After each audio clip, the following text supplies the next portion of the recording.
ఒక్కసారి కన్ను తెరిచి చూడవయ్య పెద్దయ్యా, నమ్ముకున్న నీ జనమంతా తల్లడిల్లుతాందయ్యా.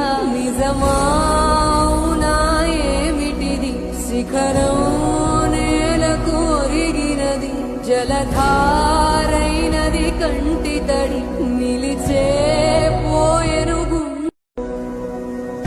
ఒక్కసారి కన్ను తెరిచి చూడవయ్య పెద్దయ్యా, నమ్ముకున్న నీ జనమంతా తల్లడిల్లుతాందయ్యా. నిజమావునా ఏమిటిది, శిఖరం నేలకు ఒరిగినది, జలధారైనది కంటి తడి